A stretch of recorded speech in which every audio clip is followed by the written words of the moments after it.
ಪರಿಶುದ್ಧವಾದಂಥ ಸಮಯದಲ್ಲಿ ನಾವು ಒಂದು ವಾಕ್ಯ ಓದಿಕೊಳ್ಳೋಣ. 61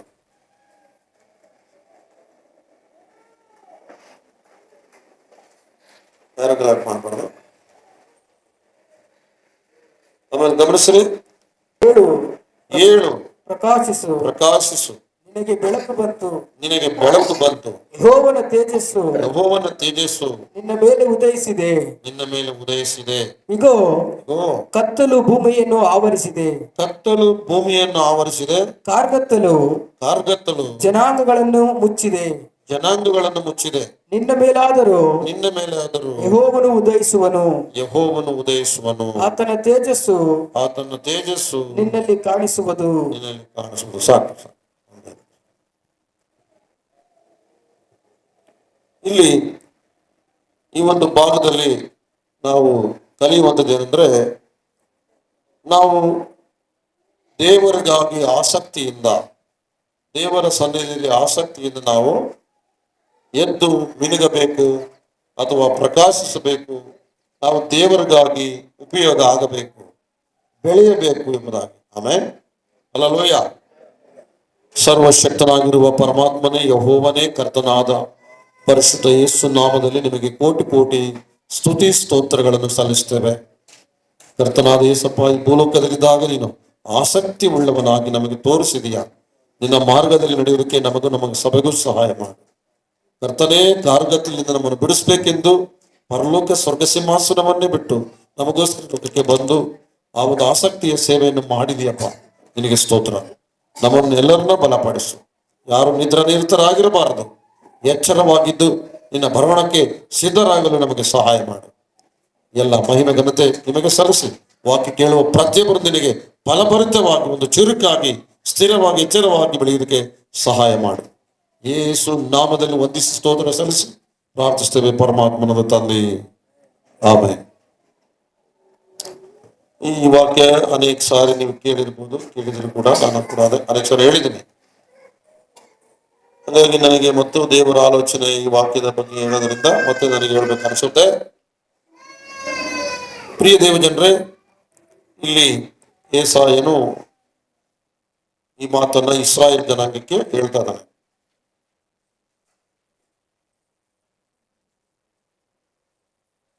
ನಾವು ಇಂದಿನ ಅಧ್ಯಾಯ ನೋಡುವಾಗ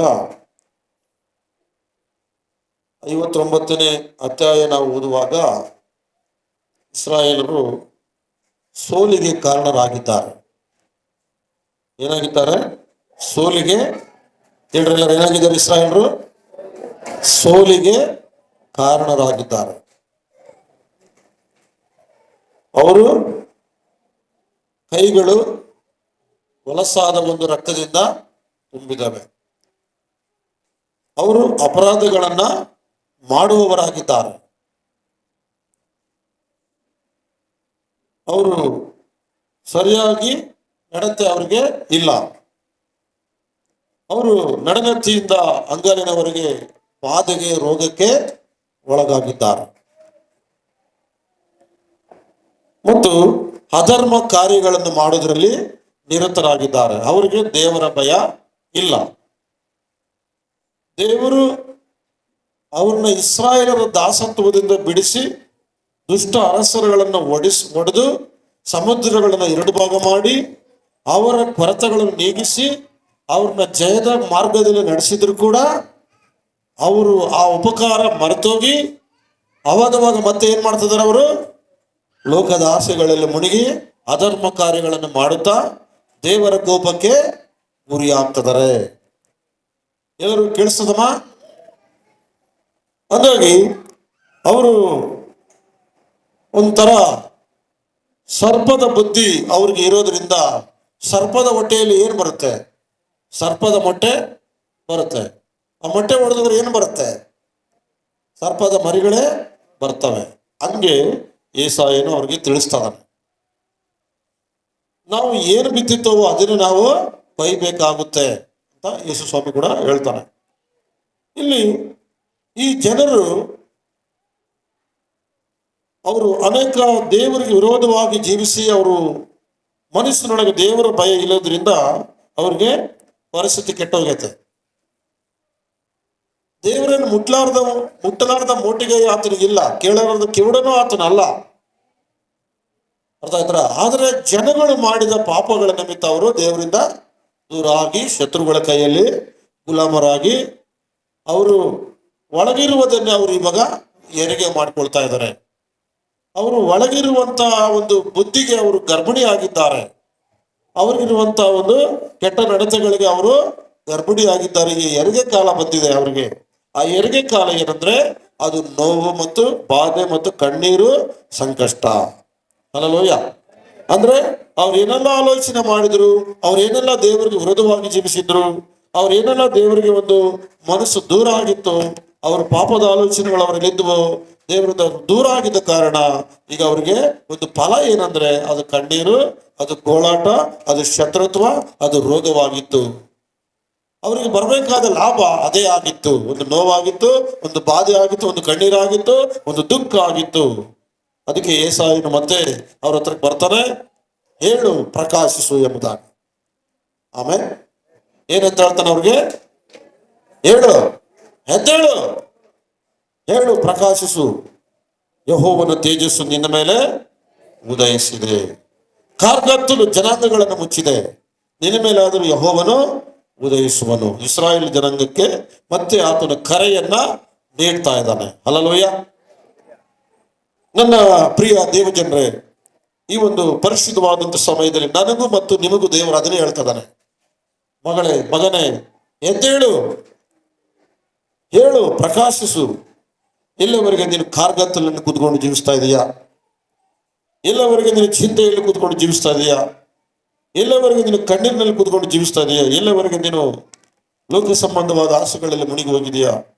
ಯಾಕೆ ನೀನು ಪೆಟ್ಟಿನ ಮೇಲೆ ಪೆಟ್ಟು ತಿಂತಾ ಇದೆಯಾ?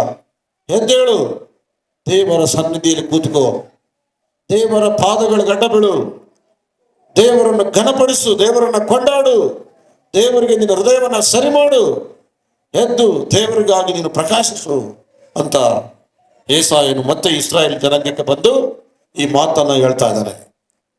ಹಲ್ಲೆಲೂಯಾ. ಎಲ್ಲರೂ ಕರಗಳನ್ನೆತ್ತಿ ಕರ್ತನಿಗೆ ಹಲ್ಲೆಲೂಯಾ. ಪ್ರಿಯ ನನ್ನ ದೇವಜನರೇ, ಈ ಪರಿಶುದ್ಧವಾದಂಥ ಸಮಯದಲ್ಲಿ ದೇವರ ಮಕ್ಕಳಾಗಿರುವ ನಾವುಗಳು ಆಲೋಚಿಸುವಾಗ ನಿಜ, ಕಾರ್ಗತ್ತಲು ಜನಾಂಗವನ್ನು ಮುಚ್ಚಿದೆ, ಕತ್ತಲು ಭೂಮಿ ಮೇಲೆ ಕವಿದಿದೆ. ನೋಡ್ರಿ, ಸೈತಾನನು ಆಗಿನ ದಿನದಲ್ಲಿ ಭೂಮಿಗೆ ಬಿದ್ದಾಗ ಆದಿಕಾಂಡ 1ನೇ ಅಧ್ಯಾಯ ಓದುವಾಗ ನಾವೇನ್ ನೋಡ್ತಾ ಇದೀವಲ್ಲಿ? ಕ್ರಮವಿಲ್ಲದೆ ಏನಾಗಿತ್ತದು? ಬರಿದಾಗಿತ್ತು, ಕತ್ತಲಾಗಿತ್ತು. ಆದ್ರೆ ಸೈತಾನನು ಬಿದ್ದಾಗ ಕ್ರಮವಿಲ್ಲದೆ ಅದು ಕತ್ತಲಾಗಿತ್ತಂತ ಈ ಪ್ರಪಂಚ. ಆದ್ರೆ ಅವನು ಅಂದ್ಕೊಂಡ, ಸೈತಾನನು ಅಂದ್ಕೊಂಡ, ನಾನು ಕೆಳಗೆ ಬಿದ್ದೀನಿ, ಎಲ್ಲ ಕತ್ತಲು ಆಗಿದೆ, ಇದು ಮತ್ತೆ ಬೆಳಕು ಆಗಕ್ಕ ಆಗೋದಿಲ್ಲ ಅಂದ್ಕೊಂಡ. ಆದ್ರೆ ದೇವರೇನು ಹೇಳಿದ?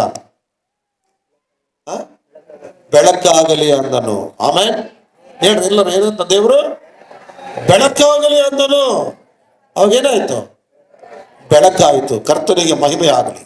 ಅಂದ್ರೆ ಕತ್ತಲು ತುಂಬಿದ ನಮ್ಮ ಬದುಕಿಗೆ ಆತನು ಬೆಳಕಾಗಿ ಲೋಕಕ್ಕೆ ಬಂದಿದ್ದಾನೆ.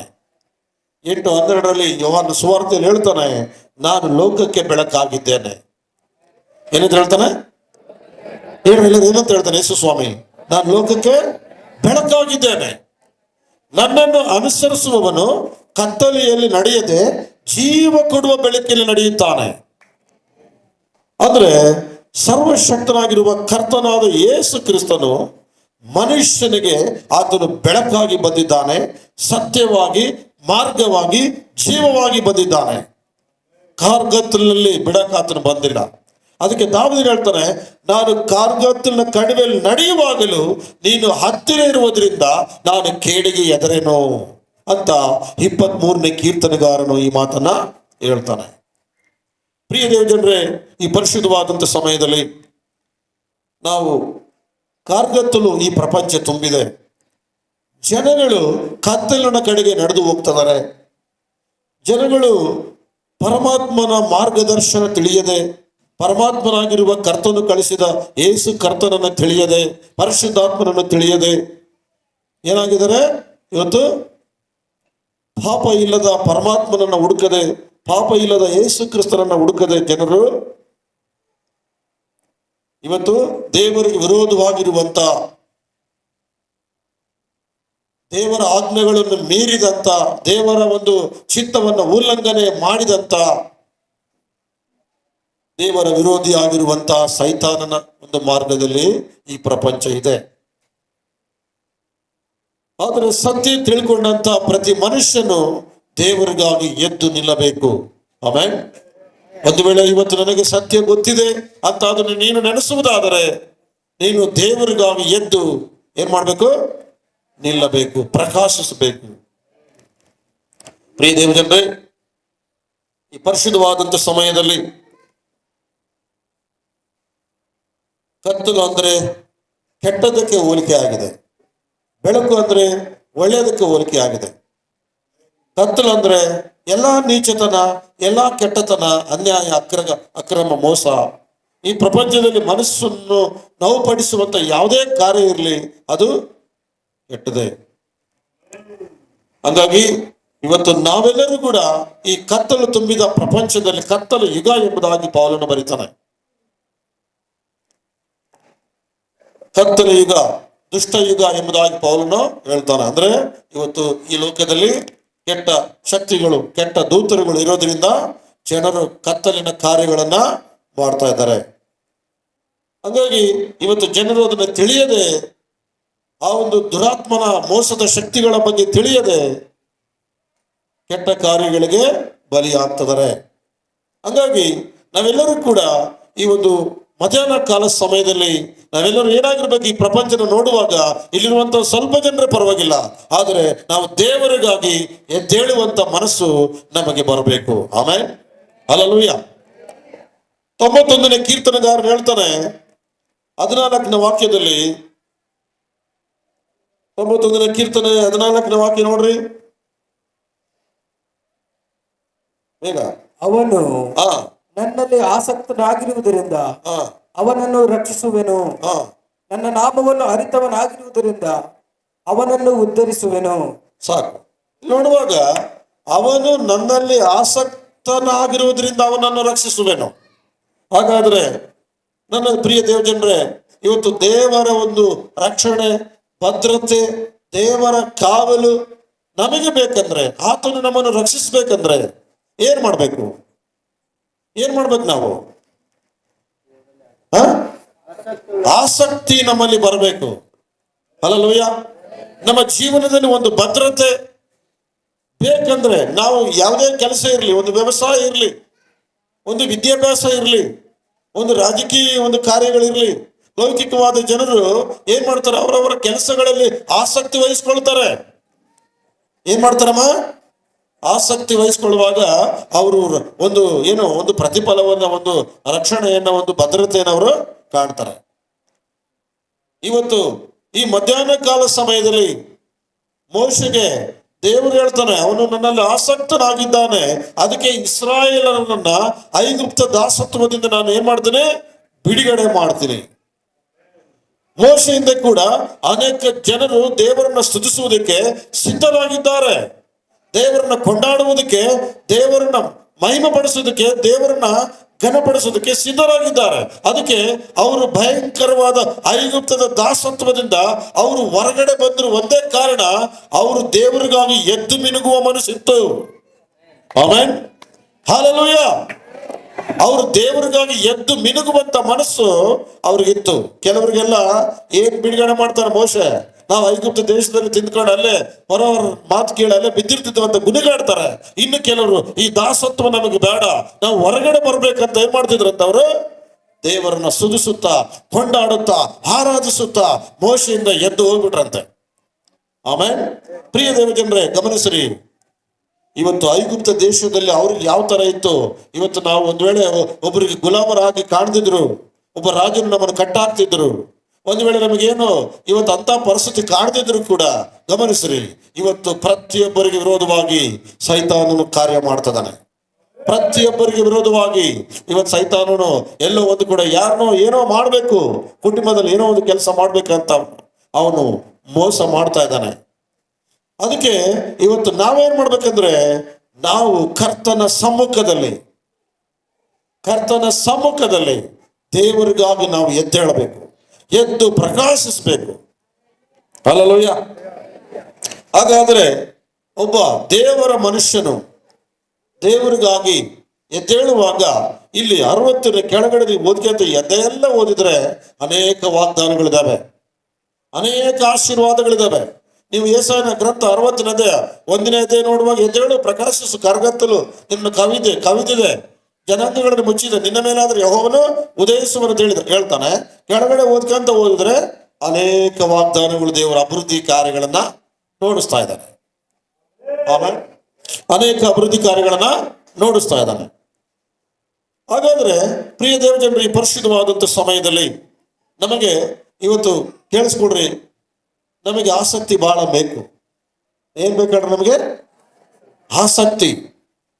ನಾವು ದೇವರಿಗಾಗಿ ಎದ್ದೇಳಬೇಕು.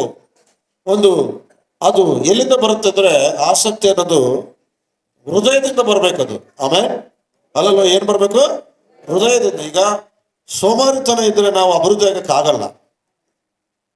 ಏನಾಗಲ್ಲ? ಸೋಮಾರಿತನ. ಏನ್ ಮಾಡ್ತೀವಳು, ಏನ್ ಹೋಗ್ತೀವಳು, ಏನ್ ಪ್ರಾರ್ಥನೆ ಮಾಡ್ತೀವಳು, ಅಥವಾ ಒಳ್ಳೆಯ ಕೆಲಸಗಳನ್ನು ಮಾಡಕ್ ನಾವು ಎಷ್ಟು ಹಿಂದೆ ಇರ್ತೇವೋ, ಅಷ್ಟೇ ನಾವು ಹಿಂದೆ ಆಗ್ಬಿಡ್ತೀವಿ. ಒಳ್ಳೆಯ ಕೆಲಸಗಳನ್ನು ಮಾಡಕ್ ನಾವು ಎಷ್ಟು ಮುಂದೆ ಹೋಗ್ತೇವೋ ಅಷ್ಟೇ ನಾವು ಮುಂದಕ್ಕೆ ಹೋಗ್ತೀವಿ. ಅರ್ಥ ಆಯ್ತಾ? ನಿನಗೆ ಆಸಕ್ತಿ ಬಂದಿಲ್ಲ ಅಂದ್ರೆ ಯಾವ್ದ್ರಲ್ಲಾಗ್ಲಿ ನಾವು ಹಿಂದಿರ್ತೀವಂತೆ. ಏನ್ ಹೇಳ್ರಿ? ಯಾವ್ದ್ರನ್ನಾಗ್ಲಿ, ಕುಟುಂಬದಲ್ಲಾಗ್ಲಿ, ದುಡಿಮೆಯಲ್ಲಾಗ್ಲಿ, ಸೇವೆಯಲ್ಲಾಗ್ಲಿ, ಪ್ರಾರ್ಥನೆಯಲ್ಲಾಗ್ಲಿ, ಒಳ್ಳೆಯದ್ರಲ್ಲಿ ಏನ್ ನಾವು ಹಿಂದೆ ಇರ್ತೀವೋ ನಮ್ಮ ಜೀವನನೇ ಹಿಂದಕ್ಕೆ ಆಗ್ಬಿಡ್ತದಂತೆ. ನೀನು ಮುಂದಿನ ಹೆಜ್ಜೆ ಮುಂದಕ್ಕೆ ಹಾಕಿ ನೀನು ಒಳ್ಳೆ ಕೆಲಸಗಳನ್ನು ಮಾಡ್ತಾ ಇದ್ರೆ ಖಂಡಿತವಾಗ್ಲೂ ನಾವು ಮುಂದಕ್ಕೆ ಬರ್ತೀವಿ. ಎಷ್ಟು ಜನ ನಂಬ್ತೀರಿ ಮಾತು? ಹಲ್ಲೆಲೂಯಾ.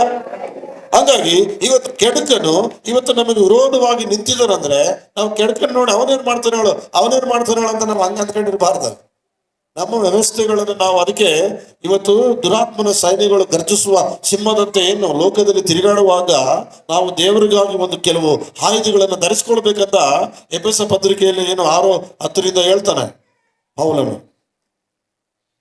ಅಂದ್ರೆ ನಾವು ಇವತ್ತು ಆಸಕ್ತಿ ಇಲ್ಲ ಅಂದ್ರೆ, ಇವತ್ತು ಒಂದು ರೋಗನ ಓಡಿಸ್ಬೇಕಂದ್ರೆ ನಮಗೊಂದು ಪ್ರಾರ್ಥಿಸುವಂತ ಆಸಕ್ತಿ ಬೇಕು. ಒಂದು ದೆವ್ವನ ಓಡಿಸ್ಬೇಕಂದ್ರೆ ಪ್ರಾರ್ಥಿಸುವಂತ ಒಂದು ಆಸಕ್ತಿ ಬೇಕು. ಒಂದು ಇವತ್ತು ದೇವರ ಜ್ಞಾನ ನಾವು ಪಡಿಬೇಕಂದ್ರೆ ಬೈಬಲ್ ಓದ್ಕೊಳ್ಳುವಂತ ಒಂದು ಆಸಕ್ತಿ ನಮಗೆ ಬೇಕು. ಹೌದಾ? ಒಂದು ವಿದ್ಯಾಭ್ಯಾಸದಲ್ಲಿ ಒಂದು ಗುರಿ ಮುಟ್ಬೇಕಂದ್ರೆ ಓದುವಂತ ಆಸಕ್ತಿ ನಮಗೆ ಬೇಕು. ಯಜಮಾನರಲ್ಲಿ ಕುಟುಂಬದಲ್ಲಿ ನಾನು ಅವ್ರನ್ನ ಮೆಚ್ಚಿಸ್ಬೇಕಂದ್ರೆ ಮನೆಯಲ್ಲಿರೋದು ಸರಿಯಾದ ಒಂದು ಜ್ಞಾನದಿಂದ ಕೆಲಸವನ್ನು ಮಾಡಬೇಕು. ಹೌದಾ? ಒಂದು ಫ್ಯಾಕ್ಟರಿಯಲ್ಲಿ ಕೆಲಸ ಮಾಡೋರು, ಕಂಪನಿಯಲ್ಲಿ ಕೆಲಸ ಮಾಡೋರಿಗೆ ಒಂದು ಒಳ್ಳೆ ಮನಸ್ಸು ಬೇಕು, ಒಂದು ಒಳ್ಳೆ ಜ್ಞಾನ ಬೇಕು. ಸರಿಯಾದ ಒಂದು ಅವ್ರಿಗೆ ಒಳ್ಳೆ ಮನಸ್ಸಿನಿಂದ ಅವ್ರು ಕೆಲಸ ಮಾಡಿದ್ರೆ ಅವ್ರಿಗೆ ಮುಂದೆ ಪ್ರಮೋಷನ್ ಸಿಗೋದು. ಹೌದಿಲ್ಲ? ಹಂಗೆ ಇವತ್ತು ಗಮನಿಸ್ರಿ, ನಾವೆಲ್ಲರೂ ಕೂಡ ನಾವು ಹೆಚ್ಚಾಗಿ ಕೆಲಸಗಳು ಮಾಡ್ಕೊಂಡು ಚೆನ್ನಾಗಿ ದುಡಿಯೋಕೆ ಹೋಗೋದು, ಚೆನ್ನಾಗಿ ಅಡುಗೆ ಮಾಡೋದು, ಚೆನ್ನಾಗಿ ನಾವೆಲ್ಲ ಕೆಲಸಗಳು ಮಾಡ್ಕೊಳ್ಳೋದು, ಅದೆಲ್ಲ ನಮಗೆ ಬುದ್ಧಿ ಚೆನ್ನಾಗಿರ್ತದೆ. ಆದ್ರೆ ದೇವರ ವಿಷಯದಲ್ಲಿ ಬಂದಾಗ ನಮಗೆ ಆಸಕ್ತಿ ಕಳ್ಕೊಂಡು ಬಂದ್ರೆ ನಾವು ಸೈತಾನನನ್ನು ಸೋಲ್ಸಕ್ಕಾಗಲ್ಲ. ಆಯ್ತಾ? ಹಾಗಾಗಿ ಇವತ್ತು ಪ್ರಕಾಶಿಸು ಅಂದ್ರೆ ಏನರ್ಥ? ಪ್ರಕಾಶಿಸು, ಪ್ರಕಾಶಿಸು ಅಂದ್ರೆ ನಮ್ಮೊಳಗೆ ಒಂದು ಕಿರಣಗಳು ಹೊರಗಡೆ ಹೋಗ್ಬೇಕು. ಆಮೇಲೆ ನಮ್ಮೊಳಗೆ ಏನು ಹೋಗ್ಬೇಕು? ಕಿರಣಗಳು, ಬೆಳಕು ಹೊರಗಡೆ ಹೋಗ್ಬೇಕು. ಏನು ಮತ್ತೆ ಏನ್ ಮಾಡ್ಬೇಕು ನಾವು? ಕಿರಣಗಳು ಹೋಗ್ಬೇಕಾದ್ರೆ ಏನಾದ್ರೂ ಮಿಂಚ್ಕಟ್ಟಿಗೆ మన ತಲೆಯಿಂದ ಕಿರೀಟ ಇಟ್ಕೊಂಡ್ರೆ ಬಿಸಿಲಿಗೆ ಹೋದ್ರೆ ಅದು ಸುಮ್ಮನೆ ದಾನ ಎದ್ದು ಹೊಡಿದಿರ್ತದೆ ಎಲ್ಲರಿಗೆ. ಅಲ್ಲ, ನಾವು ಎದ್ದು ಪ್ರಕಾಶಿಸ್ಬೇಕಂದ್ರೆ ನಮ್ಮೊಳಗೆ ಒಂದು ಒಳ್ಳೆಯ ನಡತೆ ಬಹಳ ಮುಖ್ಯ. ಹಲ್ಲೆಲೂಯಾ. ಏನಂದ್ರೆ ನಮ್ಮೊಳಗೆ ಒಂದು ಒಳ್ಳೆಯ ನಡತೆ, ಒಂದು ಒಳ್ಳೆಯ ಸ್ವಭಾವಗಳು, ಒಂದು ಒಳ್ಳೆಯ ಗುಣಗಳು. ಹಾಗಾಗಿ ಇವತ್ತು ಪ್ರಿಯ ದೇವಜನರೇ, ಉದಾಹರಣೆ ದಾನಿಯೇಲನನ್ನು ನಾವು ತೆಗೆದುಕೊಳ್ಳೋದಾದ್ರೆ, ದಾನಿಯೇಲನನ್ನ ಸೆರೆಯಾಗಿ ಬಾಬಿಲೋನ್ ದೇಶಕ್ಕೆ ತೆಗೆದುಕೊಂಡು ಹೋದ್ರು ನೆಬೂಕದ್ನೆಚ್ಚರನ ಕಾಲದಲ್ಲಿ. ದಾನಿಯೇಲನು ಸೆರೆಗೆ ಮತ್ತು ಕೆಲವು ಯವನಸ್ಥರು 4 ಜನ ಹೋದ್ರು ಸರಿ. ಆದ್ರೆ ಗಮನಿಸ್ರಿ, ಅವ್ರು ಇರೋದು ಎಲ್ಲಿ ಹೇಳ್ರಿ? ಶತ್ರುಗಳ ದೇಶದಲ್ಲಿ. ಎಲ್ಲಿದ್ದಾರೆ ಈಗ ಅವರು? ಎಲ್ಲಿದ್ದಾರೆ ಅವರು? ಶತ್ರುಗಳ ದೇಶದಲ್ಲಿ ಇರೋದು. ಶತ್ರುಗಳಂದ್ರೆ ನಮ್ಮನ್ನೇನು ಚೇರಾಗಿ ಕುಂದಿರಿಸ್ತಾರ? ಅಥವಾ ಒಳ್ಳೆ ಅನುಕೂಲ ಮಾಡ್ತಾರ ಅವ್ರು ನಮಗೆ? ಶತ್ರುಗಳಂದ್ರೆ ನಮ್ಮನ್ನು ಕಂಡ್ರೆ ಅವ್ರಿಗೆ ಶತ್ರುತ್ವ ಅಂದಾಗ ಇನ್ನಾವಾಗ ಒಳ್ಳೇದು ಮಾಡ್ತಾರೆ ಅವರು. ಅವನಿರೋದು ಈಗ ಅಲ್ಲಿ ಶತ್ರುತ್ವದ ಬಬಿಲೋನ್ ದೇಶದಲ್ಲಿ. ಆದ್ರೆ ಗಮನಿಸ್ರಿ, ದೇವರ ನಾಮಕ್ಕೆ ಮಹಿಮೆ ಆಗಲಿ, ಶತ್ರುತ್ವಗಳ ಮಧ್ಯದಲ್ಲೇ ತನ್ನ ನಾಮ ಮಹಿಮೆಗಾಗಿ ದಾನಿಯೇಲನನ್ನ ದೇವರು ಏನ್ ಮಾಡ್ತಾನೆ? ಉಪಯೋಗಿಸ್ತಾನೆ. ದಾನಿಯೇಲನು ಎಂಥವನಾಗಿದ್ದ ಗೊತ್ತಾ? ಆತನು ಆಸಕ್ತಿ ಉಳ್ಳವನಾಗಿದ್ದ. ಎಂಥವನಾಗಿದ್ದ? ಆಸಕ್ತಿ ಉಳ್ಳವನಾಗಿದ್ದ. ಈಗ ರಾಜಭೋಜನ ಇಬ್ರಿಯರಿಗೆ ಬಹಳ ಜ್ಞಾನ ಇರ್ತದೆ. ಯಾಕಂದ್ರೆ ಇಬ್ರಿಯರಿಗೆ ಬಹಳ ಜ್ಞಾನ ಇರ್ತದೆ. ಅವರು ದೇವರು ದೊಡ್ಡವನು, ಐಗುಪ್ತದಲ್ಲಿ ಮಹತ್ಕಾರ್ಯಗಳು ಮಾಡಿದಾನೆ, ಇವ್ರನ್ನ ನಮ್ಮ ದೇಶದಲ್ಲಿ ಒಂದು ಒಳ್ಳೆ ಪಂಡಿತರನ್ನಾಗಿ ನಾವು ಉಪಯೋಗಿಸ್ಕೊಳ್ಬೇಕಂತ ಆ ರಾಜನು ಅವ್ರಿಗೆ ಒಂದು ವಿದ್ಯಾಭ್ಯಾಸ ಕೊಡುವಾಗ ಅವ್ರಿಗೆ ರಾಜಭೋಜನ, ಪಾನಕ, ಒಳ್ಳೆ ಒಂದು ಮಟನ್, ಒಳ್ಳೊಳ್ಳೆ ಆಹಾರಗಳು, ಎಣ್ಣೆ ಪದಾರ್ಥಗಳು ತಂದು ಮುಂದಿಡ್ತಾರೆ. ದಾನಿಯೇಲ ಆಲೋಚನೆ ಮಾಡ್ತಾನ ಅಲ್ಲಿ, ಒಂದು ವೇಳೆ ಈ ರಾಜಭೋಜನ ಏನಾದ್ರೂ ನಾನು ತಿಂದು ಚೆನ್ನಾಗಿ ನಿದ್ದೆ ಮಾಡಿಬಿಟ್ರೆ, ಈ ರಾಜ ಭೋಜನ ತಿಂದು ಈ ಮಟನ್, ಎಣ್ಣೆ ಪದಾರ್ಥ ಚೆನ್ನಾಗಿ ತಿಂದು ನಾನೇನಾದ್ರೂ ನಿದ್ದೆ ಮಾಡಿಬಿಟ್ರೆ, ಈತನು ನನಗೆ ಕೊಟ್ಟಂತ ಈ ಜವಾಬ್ದಾರಿಯಲ್ಲಿ, ಈ ವಿದ್ಯಾಭ್ಯಾಸದಲ್ಲಿ, ಈ ಪಂಡಿತರ ಒಂದು ವಿದ್ಯಾಭ್ಯಾಸದಲ್ಲಿ ನಾನೇನಾದ್ರೂ ಫೇಲ್ ಆಗ್ಬಿಟ್ರೆ, ಅಷ್ಟು ದೂರದಿಂದ ಇಲ್ಲಿವರೆಗೆ ಬಂದು ಅಥವಾ ನನ್ನ ದೇವರನ್ನ ಇಲ್ಲಿ ಪ್ರಕಟಿಸಕ್ ಆಗೋದಿಲ್ಲಲ್ಲ ಅಂತೇಳಿ ಏನ್ ಮಾಡ್ತಾರೆ ಗೊತ್ತವ್ರು? ನನಗೆ ಕಾಯಿ ಪಲ್ಯಗಳನ್ನು ಕೊಡ್ರಿ. ಏನ್ ಕೇಳ್ತಾರೆ? ಕಾಯಿ ಪಲ್ಯಗಳನ್ನು ಕೊಡ್ರಿ. ಈ ರಾಜಭೋಜನ ನನಗೆ ಬೇಡ.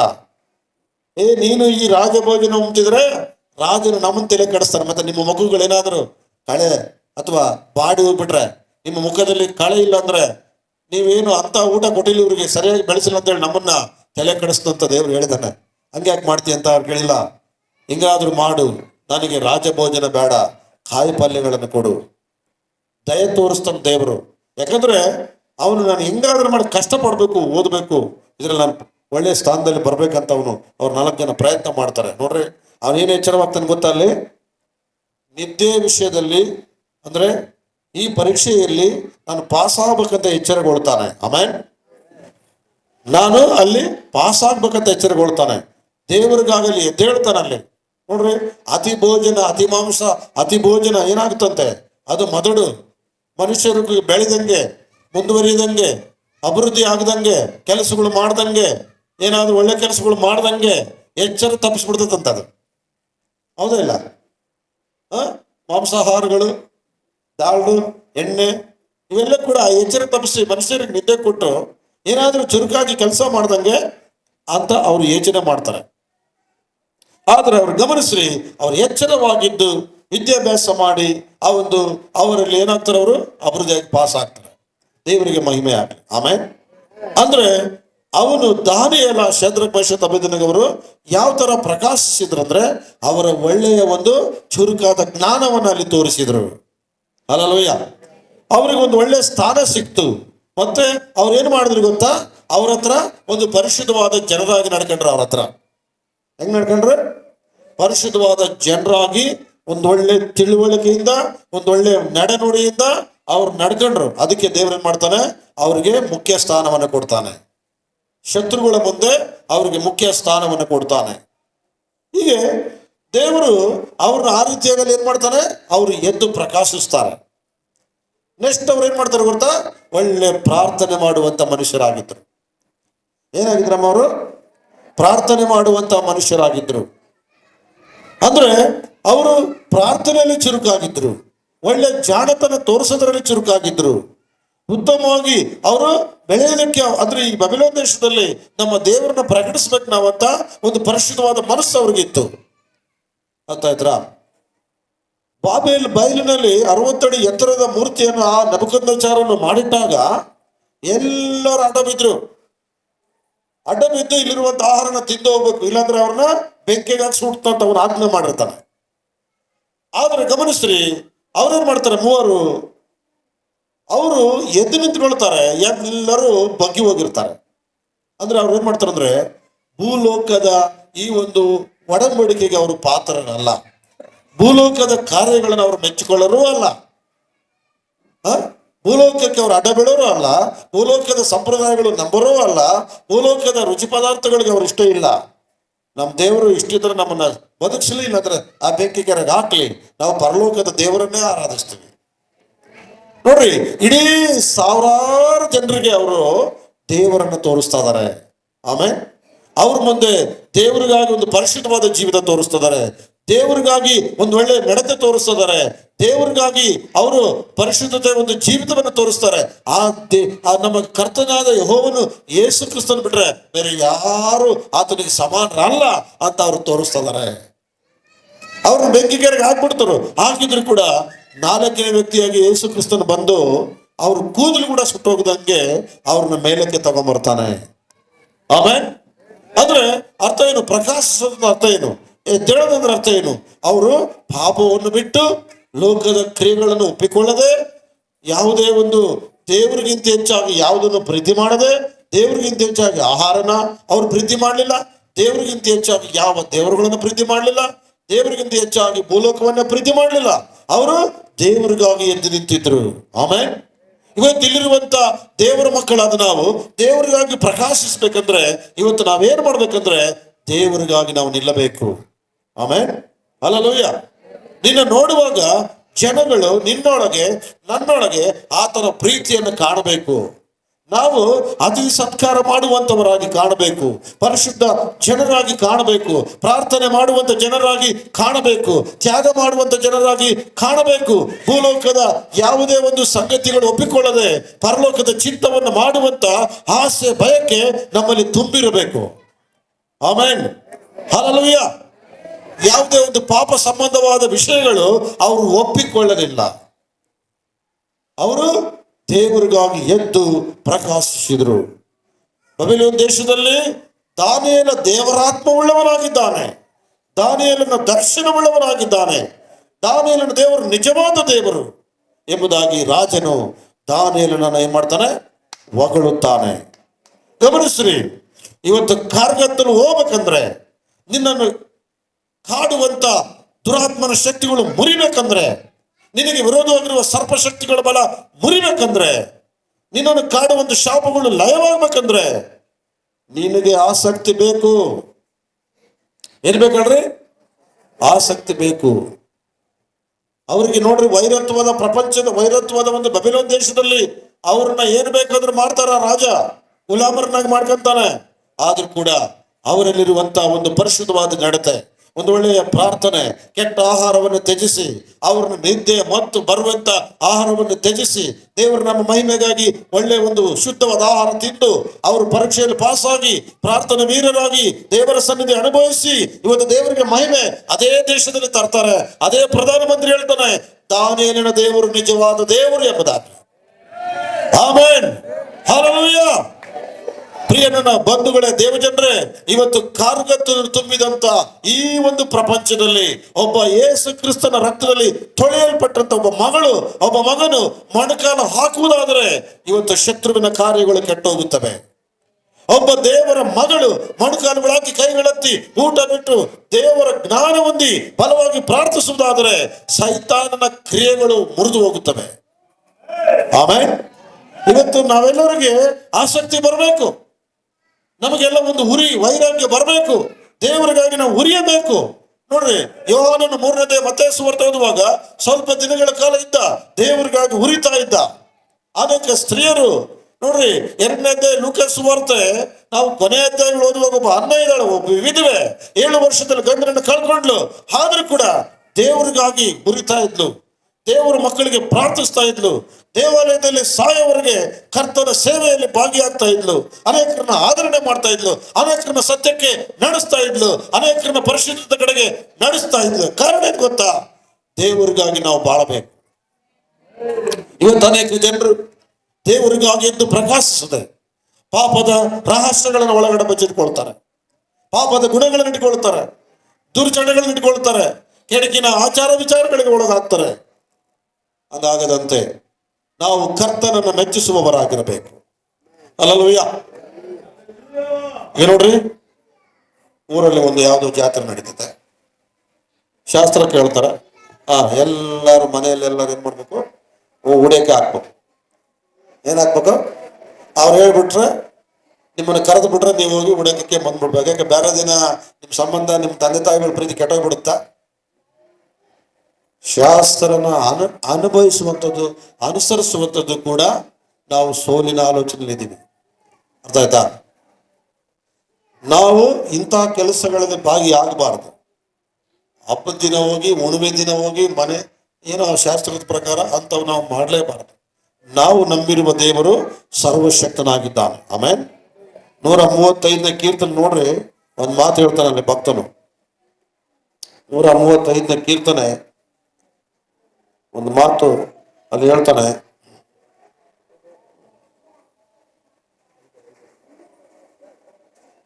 ಯೆಹೋವನು ದೊಡ್ಡವನೆಂದು ನಮ್ಮ ಕರ್ತನು ಎಲ್ಲ ದೇವರುಗಳಿಗಿಂತ ಹೆಚ್ಚಿನವನೆಂದು ತಿಳಿದಿದ್ದೇನೆ. ಆಮೇಲೆ ನೋಡ್ರಿ, ಈ ಮಾತು ನಾನು ಹೇಳ್ಬೇಕಾಗಿತ್ತು, ಅದಕ್ಕಿಂತ ಮುಂಚೆ ಸಹೋದರ ಓದಿದೆ. ಅಲ್ಲಲೋಯ್ಯ, ನೋಡ್ರಿ, ಎಂಥವನು? ಯೆಹೋವನು ದೊಡ್ಡವನೆಂದು ನಮ್ಮ ಕರ್ತನು ಎಲ್ಲಾ ದೇವರುಗಳಿಗಿಂತ ಹೆಚ್ಚಿನವನೆಂದು ತಿಳಿದಿದ್ದೇನೆ. ನೋಡ್ರ, ಭಕ್ತನ ನಂಬಿಕೆ ನೋಡ್ರಿ. ಬಟ್ಟೆ, ಸೀರೆ ತಂದೆ ತಾಯಿಗಳು ಕೊಡ್ತಾರೆ, ಅದು ವಿಶ್ವಾಸ, ಪ್ರೀತಿ. ನೀವು ಅವ್ರಿಗೆ ಕೊಡ್ತಾರೆ, ಅವ್ರು ನಿಮಗೆ ಕೊಡ್ತಾರೆ, ತೊಂದರೆ ಇಲ್ಲ. ಆದ್ರೆ ಯಾರೋ ಹೇಳ್ತಾರ ಅಂತ ಹೇಳಿ ಅವ್ರ ಮಾತು ಕೇಳಿ ಅವಾಗೆ ಹೋಗಿ ಗೋದಕ್ಕೆ ಉಡಕ್ಕೆ ಎಂಬುದು ಇವೆಲ್ಲ ಕೂಡ ಆಚಾರ ವಿಚಾರಗಳು ನಾವು ಮಾಡಬಾರ್ದು. ಅರ್ಥ ಆಯ್ತಾ? ಅಂಥವು ಮಾಡಿದಷ್ಟು ನಮಗೆ ತೊಂದರೆಗಳೇ, ಅಂಥವು ಮಾಡಿದಷ್ಟು ನಮಗೆ ಸಮಸ್ಯೆಗಳೇ. ಅಂತಾರ ಪಾಸ್ಟರ್ ಅಂತಲ್ಲ, ನಮ್ಮ ದೇವರು ದೊಡ್ಡವನಾದ ಕಾರಣ ನಾವೇನನ್ನ ಅವ್ರು ಕೊಟ್ಟರೆ ಇಸ್ಕೊಂಡು, ಅಪ್ಪ ದೇವ್ರೆ ಅದನ್ನ ಶುದ್ಧಿ ಮಾಡು, ಆಶೀರ್ವಾದ ಮಾಡಂತೇಳಿ, ಅವ್ರ ಕುಟುಂಬನ ಆಶೀರ್ವಾದ ಮಾಡಂತೇಳಿ ನಾವು ತಗೋಬೇಕಷ್ಟಾಗ್ಲಿ. ಆಚಾರ ವಿಚಾರಗಳು ಮಾಡಲೇಬಾರ್ದು. ಅರ್ಥ ಆಯ್ತಾ? ಹಾಗಾಗಿ ದೇವಜನರೇ, ಈ ಪರಿಶುದ್ಧವಾದಂಥ ಸಮಯದಲ್ಲಿ, ಯಾಕಂದ್ರೆ ಈ ಭೂಲೋಕದಲ್ಲಿ ನಾವು ಸೈತಾನನಿಗೆ ನಾವೇನಾಗಬಾರ್ದು? ಗುಲಾಮರಾಗಬಾರ್ದು. ಅವನ ಏಳಿಕೆಗಳಿಗೆ ನಾವು ಹೂ ಅನ್ನಬಾರ್ದು. ಅವನ ಕಾರ್ಯಗಳಿಗೆ ನಾವು ಕೆಟ್ಟೋಗ್ಬಾರ್ದು. ಹಾಗೇನಾದ್ರೂ ಮಾಡಿದ್ರೆ ಎದ್ದು ಮಿನುಗಾರಲ್ಲ, ನಾವು ಎಲ್ಲದರಲ್ಲಿ ಸೇರ್ಕೊಳ್ಳೋಣ. ದೇವ್ರಿಗೆ ಎದ್ದು ಪ್ರಕಾಶಿಸ್ತಾರೆ ಇಂತಾರಲ್ಲ, ಆಗುತ್ತಾ?